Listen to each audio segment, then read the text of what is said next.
വീട്ടിലുള്ള ചേരുവകൾ വെച്ചുകൊണ്ട് തന്നെ നല്ല അടിപൊളിയായിട്ട് വളരെ രുചിയിൽ അതും എളുപ്പത്തിൽ നമുക്ക് കുൽഫി ഉണ്ടാക്കി എടുത്താലോ. അപ്പൊ അതിനായിട്ട് നമ്മൾ അടിഭാഗം നല്ല കട്ടിയുള്ള പാത്രത്തില് പാല് നന്നായിട്ട് തിളപ്പിക്കാം. അതിനുശേഷം കുറച്ച് പാൽപ്പൊടി നമുക്ക് അതിലേക്ക് ചേർത്ത് കൊടുക്കണം. പാല് തിളച്ചു തുടങ്ങുമ്പോൾ തീ കുറച്ച് വെച്ചിട്ട് നന്നായിട്ട് ഇളക്കിക്കൊണ്ടിരിക്കണം. അതിനുശേഷമാണ് നമ്മൾ പാൽപ്പൊടി ചേർക്കേണ്ടത്. അപ്പൊ നന്നായിട്ട് അത് വറ്റിച്ചെടുക്കണം.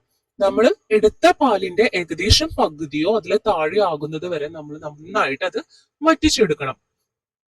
പാല് പകുതിയായി കുറഞ്ഞു കഴിയുമ്പോൾ നമ്മൾ അതിലേക്ക് ചേർക്കേണ്ടത് കുറച്ച് ബദാം. ഇപ്പൊ ബദാം എന്റെ കയ്യിൽ ഉള്ളത് കൊണ്ട് ഞാൻ എടുത്തതാണ്. ഇപ്പൊ നട്ട്സ് ഒന്നും ഇല്ലാന്നുണ്ടെങ്കിൽ തന്നെ വിട്ട് കളയാം. ഞാൻ എന്റെ കയ്യിൽ ഉള്ളത് കൊണ്ട് എടുത്തോന്നുള്ളൂ. അതല്ലാതെ തന്നെ ഇത് നല്ല ടേസ്റ്റ് ആയിരിക്കും കഴിക്കാനായിട്ട്. അപ്പൊ വീണ്ടും നമ്മൾ ഇളക്കുവാണ്. പിന്നെ അതിലേക്ക് നമുക്ക് ആവശ്യത്തിന് പഞ്ചസാര ചേർത്ത് കൊടുക്കണം. അപ്പൊ പഞ്ചസാര പൂർണ്ണമായിട്ടും ലയിക്കുന്നത് വരെ നമ്മൾ ഇങ്ങനെ ചൂടാക്കി തന്നെ കൊടുത്തുകൊണ്ടിരിക്കണം. നന്നായിട്ട് ഇളക്കി കൊടുത്തുകൊണ്ടിരിക്കണം.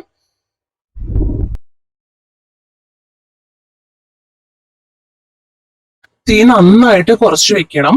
പിന്നെ ഞാൻ കുറച്ച് ഒരു 3-4 കാഷ്യൂനട്ട് ആണ് ഞാൻ ചേർത്ത് കൊടുക്കുന്നത്. അതിനുശേഷം ഞാൻ കുറച്ച് വാനില എസൻസ്, അതായത് ഒരു തുള്ളി വാനില എസൻസ് ചേർത്ത് കൊടുക്കുന്നുണ്ട്. അതും എൻ്റെ അടുത്ത് ഉണ്ടായതുകൊണ്ട് ഞാൻ അത് ചേർത്ത് കൊടുക്കുന്നുള്ളൂ. അപ്പൊ ഇത് ചേർക്കുമ്പോൾ ഒരു പ്രത്യേക ടേസ്റ്റ് ആയിരിക്കും കുൽഫി കഴിക്കാനായിട്ട്. നമ്മൾ കടകളിൽ നിന്നൊക്കെ വാങ്ങിക്കുന്ന അതേ ഒരു ടേസ്റ്റ് വരും. അതാ എല്ലാം കൂടി നന്നായിട്ട് ചേർത്തിളക്കി ഈ പാല് നമ്മൾ ഈ ഗ്ലാസ്സിലേക്ക് ഒഴിച്ചു കൊടുക്കുകയാണ്. ഇതിപ്പോ എൻ്റെ അടുത്ത് കുൽഫി മോൾഡ് ഇല്ലാത്തത് കൊണ്ടാണ് ഞാൻ ഈ ഗ്ലാസ് എടുത്തിരിക്കുന്നത്. ചെറിയ ഗ്ലാസ് ആണ് എടുത്തിരിക്കുന്നത്, സ്റ്റീൽ ഗ്ലാസ്. അപ്പൊ അത് കുറച്ച് കുറച്ചായിട്ട് ഒഴിച്ചു കൊടുക്കണം. ഈ ഗ്ലാസ് മുഴുവനാകുന്നത് വരെ ഒഴിച്ചു കൊടുക്കരുത്. അതിനുശേഷം നമുക്കിതൊന്ന് മൂടി വെക്കണം.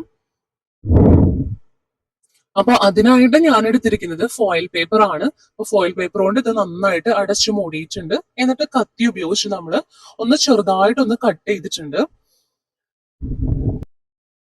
ഐസ്ക്രീം കഴിക്കാൻ ഉപയോഗിക്കുന്ന സ്റ്റിക്കോ അല്ലെന്നുണ്ടെങ്കിൽ ഇതുപോലെയുള്ള സ്പൂണൊക്കെ നമുക്ക് ഇതിനകത്തേക്ക് ഇട്ട് കൊടുക്കാവുന്നതാണ്. അപ്പൊ അതിന് വേണ്ടിയിട്ടാണ് ഞാൻ ചെറുതായിട്ട് അവിടെ ഒന്ന് കീറി മുറിച്ച് അതിനകത്തോട്ടാണ് ഈ സ്പൂണ് ഇട്ട് കൊടുക്കുന്നത്.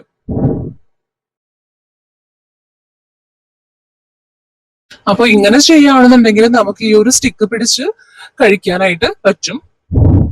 അപ്പൊ എല്ലാം സെറ്റ് ആയിട്ടുണ്ട്. ഇനി ഇത് നമുക്ക് ഫ്രിഡ്ജിൽ വെച്ച്, അതായത് ഫ്രീസറിൽ ഒരു 8-10 മണിക്കൂർ വരെ വെച്ചിട്ട് അത് സെറ്റ് ചെയ്തെടുക്കണം. അപ്പോൾ നല്ല ടേസ്റ്റി ആയിട്ടുള്ള കുൽഫി റെഡി.